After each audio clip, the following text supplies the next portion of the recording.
बहुत समय पहले की बात है। रामपुर गांव में एक सुनार रहता था जिसका काम केवल सोना बेचना का नहीं बल्कि सोना को गिरवी रखकर पैसे भी देता था। उसी गांव में एक गरीब किसान रहता था जिसका नाम रमेश था। वो थोड़ी बहुत मजदूरी करके अपना गुजारा कर लेता था। फिर एक दिन जब रमेश अपने खेतों में काम कर रहा था तभी उधर से उसका दोस्त भोला आ जाता है। अरे भाई रमेश, आखिर कब तक तुम इसी तरह खेतों में काम करते रहोगे? तुम इतनी मेहनत करते हो लेकिन फिर भी तुम्हें तुम्हारी जरूरत की चीजें नहीं मिलती। अरे भाई, परिवार का पालन पोषण करने के लिए मेहनत तो करनी पड़ेगी ना। अगर मेहनत नहीं करूंगा तो घर का राशन कहाँ से लाऊंगा। अरे हाँ भाई, तुम सही कह रहे, लेकिन अगर तुम्हें खेत में ही काम करना है तो और थोड़ा खेत ले लो जिससे से तुम्हारी मेहनत के पैसे तुम्हें मिल जाए। खेत खरीदने के लिए पैसे भी तो होना चाहिए। अरे भाई, तुम किसी से उधार लेकर अपनी खेती करो, फिर जब फसल तैयार हो जाएगी तो पैसे वापस कर देना। ठीक है भाई, मैं इसके बारे में घर जाकर अपने बीबी से बात करूंगा।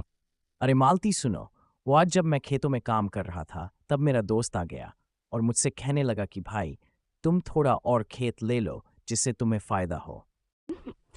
अरे हाँ, तुम्हारा दोस्त सही तो कह रहा था, लेकिन हमारे पास इतना पैसा कहाँ है। अरे मालती, वो जो तुम्हारा कंगन है, हम उसे गिरवी रखकर थोड़ा पैसा उधार ले सकते हैं, और जैसे ही फसल तैयार होगी हम उसे बेचकर तुम्हारे कंगन छुड़ा लेंगे।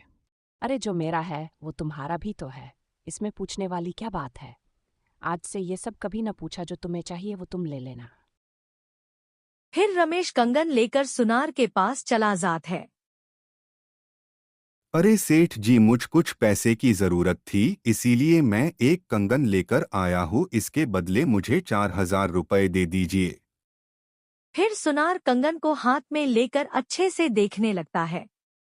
अरे तुम्हारे कंगन तो बहुत पुराने और चमकदार है, बोलो इसके बदले तुम्हें कितने पैसे चाहिए? अरे सेठ जी, मुझे तो 4,000 चाहिए, बाकी आपके हिसाब से जितना हो सके उतना दे दीजिए, क्योंकि मुझे अभी पैसे की बहुत जरूरत है। वैसे तो ये कंगन 2,000 का भी नहीं है, लेकिन मैं तुम्हें केवल 3,000 दे सकता हूँ। ठीक है सेठ जी, आप इतना ही दे दो। आपका बहुत बहुत बहुत शुक्रिया मेरे मुसीबत पर मुझे पैसे देने के लिए। अरे इसमें शुक्रिया की क्या बात है, मैं तो सबकी मदद करता हूँ और इसमें कोई बड़ी बात थोड़ी है। मैंने तुम्हारा कंगन लेकर फिर तुम्हें पैसे दिए हैं। फिर सुरेश पैसे लेकर घर चला आता है और अपनी पत्नी को सब कुछ बताता है। फिर वो खेतों में कड़ी मेहनत करता है और कुछ दिन में उसके खेतों में अच्छी फसल आ जाती है। रमेश अपने खेतों की अच्छे से देख रेख करता है और खाद पानी भी देता है। कुछ दिन बाद उसकी फसल तैयार हो जाती है। फसल को बेचकर अच्छा पैसे कमाते हैं। अरे मालती, ये देखो, ये हमारी साल भर की मेहनत की कमाई है। जो हमने मेहनत किया था भगवान जी ने हमें उससे ज्यादा दिया है। चलो जी, ये अच्छा हुआ, भगवान जी ने हमारे मेहनत का फल हमें दे दिया। अब तुम जाओ और मेरे कंगन उस सुनार से लेकर आओ।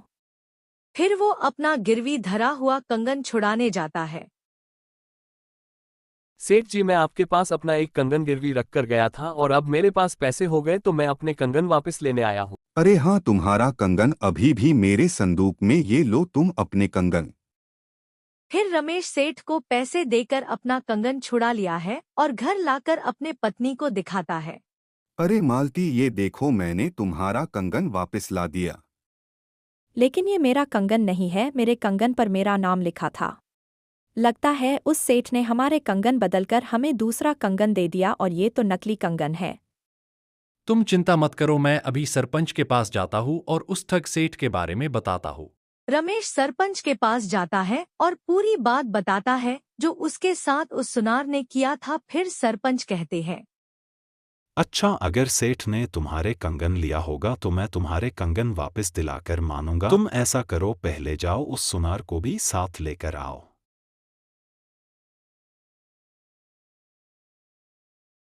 अरे सेठ धर्मदास, ये मैं क्या सुन रहा हूँ? तुमने इस गरीब का असली कंगन लेकर उसे नकली कंगन दे दिया। अरे नहीं सेठ जी, मैंने ऐसा कभी नहीं किया। मैंने जिसका सामान लिया है उसका ही सामान लौटा दिया। मैंने कभी नकली सामान नहीं दिया और ये पहला इंसान है जो मेरे ऊपर चोरी का इंजाम लगा रहा है। अच्छा, तो मैं तुम दोनों को अपनी जादुई डंडी देता हूँ। तुम दोनों में से जो झूठ बोल रहा होगा उसकी डंडी बड़ी हो जाएगी। ये लो डंडी। कल सुबह तुम लोग ये डंडी लेकर आना। फिर वो दोनों सुबह आते हैं। अरे सेठ, तुम चोर हो। अरे सरपंच जी, ये कैसा न्याय है? अभी तो अपने डंडी देखा ही नहीं और मेरी डंडी इस रमेश की डंडी से छोटी है, तो मैं कैसे चोर हूँ? तुम्हारी डंडी छोटी है इसीलिए तो तुम चोर हो, क्योंकि तुमने इस डंडी को काटा है और तुम्हारे मन में शंका था कि कहीं ये डंडी सच में बड़ी न हो जाए, लेकिन ये कोई जादुई डंडी नहीं थी। मुझे माफ कर दो सरपंच जी, मैं लालच में आ गया था। मैं सबके गहने वापस कर दूंगा, बस एक बार मुझे माफ कर दो। चलो अच्छा ठीक है, लेकिन तुम सबके गहने और जो गरीब आदमी का सामान लिया है सब वापस कर दोगे और इस रमेश का कंगन भी वापस कर देना। जी मालिक, आपका बहुत बहुत धन्यवाद मुझे माफ करने के लिए। अब ईमानदारी से काम करूंगा। सरपंच जी, आपका बहुत बहुत धन्यवाद। अगर आज आप न होते तो शायद मेरे कंगन वापस न मिल पाते। अरे रमेश, इसमें धन्यवाद की क्या बात है? मेरा तो यही काम है, गरीब आदमी को इंसाफ दिलाना। इस तरह रमेश को उसका कंगन मिल जाता है। और आपको हमारी कहानी कैसे लगी कमेंट में बताएं।